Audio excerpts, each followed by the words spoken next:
Your 20s are one of the most important decades of your financial life. You probably don't have a massive income yet, but you have something that's arguably even more valuable, and that's time. And the financial decisions you make during this decade can either put you years ahead or years behind. So today, I'm going through the 5 worst purchases you can make in your 20s. And I'm not talking about buying a $5 coffee or occasionally going out for dinner. I'm talking about purchases and financial decisions that can seriously slow down your ability to build wealth. Some of them might be obvious, and some might surprise you. And number one is something I think a lot of young people get completely wrong. So, number one is an expensive car you can't actually afford. And I'm specifically talking about buying a car on a large loan with a high interest rate. Cars are one of the easiest ways to convince yourself that you can afford something when you actually can't. Because you don't think this car costs $50,000. You think, oh, it's only $400 every 2 weeks. And suddenly that $50,000 car doesn't sound quite as expensive.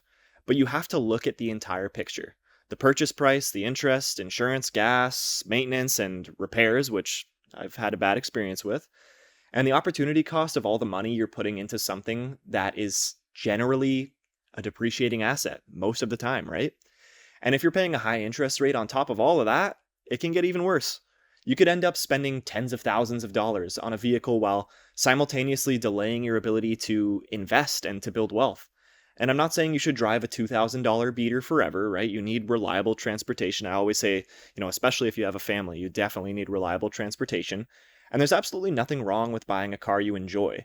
The problem is when your car becomes one of your biggest financial priorities, especially when you're in your 20s and your income is still growing. And, a lot of people, like even me in our 20s, enjoy cars, right? We want to have a nice car. It's something we're interested in. But I'd much rather have a reasonably priced car and thousands of dollars invested than have an expensive car sitting in my driveway while my investment account is empty. Number two is putting your money into investments you don't understand, right? Notice that I didn't say don't invest. I'm saying don't put your money into something simply because someone told you it's going to make you rich, right? Sometimes maybe it's your friend tells you about a stock and you buy it, or someone on TikTok says, oh, this cryptocurrency is guaranteed to explode and you buy it, right? Someone promises incredible returns and you send them money. That's not investing. That's taking a risk that you likely don't even understand. So before you invest your money into something, you should have at least a basic understanding. And I'd say that's probably not even enough, right? You should have a good understanding of what you're actually buying, right? What is the asset? How does it make money? What are the risks involved? All these details, right? You don't need to be Warren Buffett, but you should understand what you're putting your money into, because your 20s are a fantastic time to start investing.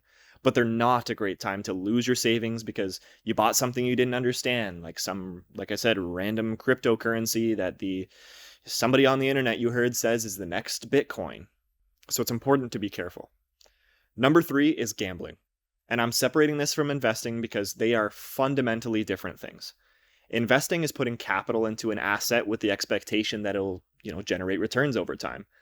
Gambling is risking money on an uncertain outcome where the odds are, generally structured in favor of the house.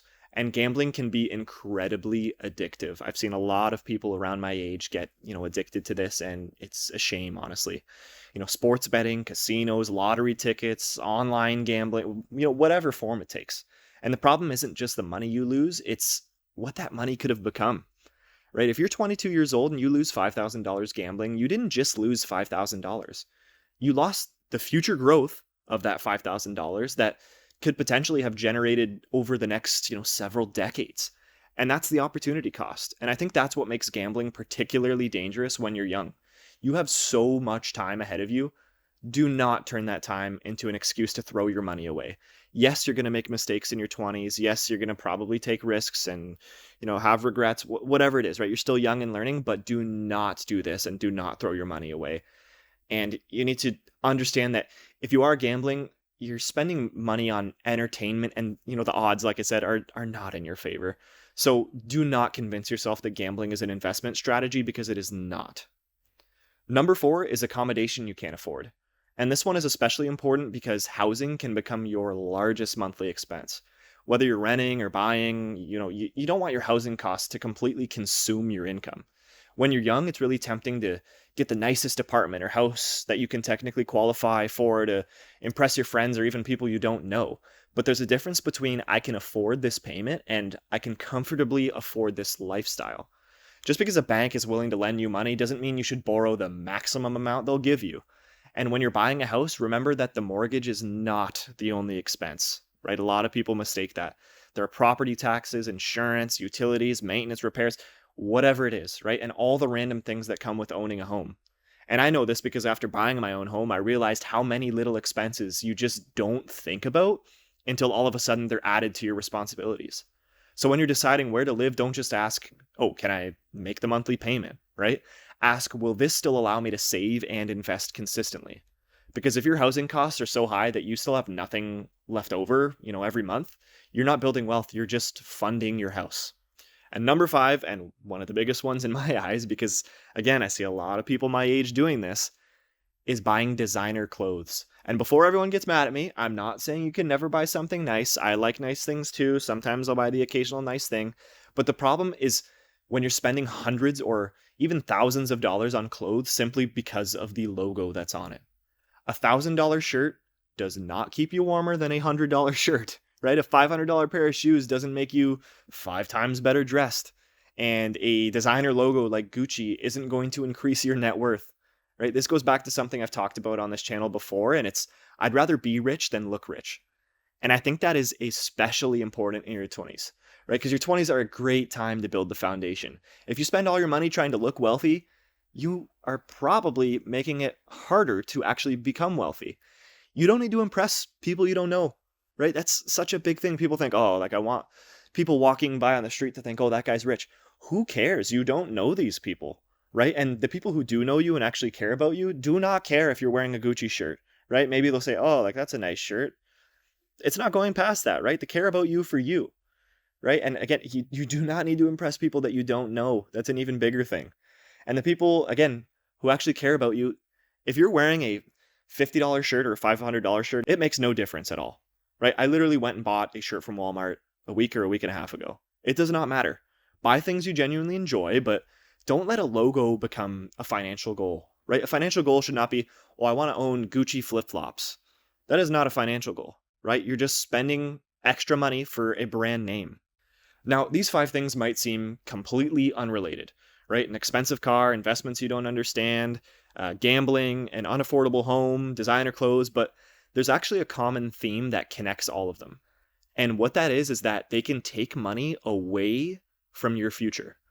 Your 20s are when you have an incredible opportunity to build a financial foundation, right? You can start investing, you can increase your income, build skills, start a business, whatever it is. But all of that becomes harder if your money is constantly being consumed by things that don't actually move you forward. And that's why I'm such a big believer in delayed gratification. I'm not saying don't enjoy your money, right? I'm saying don't sacrifice your future for something you just want right now, right? So if you're in your 20s, before you make a major purchase, ask yourself a few questions. Can I actually afford this? What is this going to cost me over time? Could this money be better used somewhere else? And most importantly, am I actually buying this because I literally genuinely want it or because I want other people to think I'm successful? Because those are way different things, right? You don't need the expensive car. You don't need the designer clothes. You don't need the biggest house that you can qualify for. All these things, right? Focus on building the foundation. Develop skills. Increase your income. Live below your means. Invest, right? Give yourself time. Because I'd much rather look like I have less money today if it means that I'm going to have significantly more money tomorrow, right? Don't spend your 20s trying to look wealthy. Spend them actually building wealth. So that's it for today's video, guys. If you have any questions, please feel free to leave them in the comment section. And if you enjoy content like this, please feel free to subscribe. Thank you guys for watching, and I'll see you in the next one.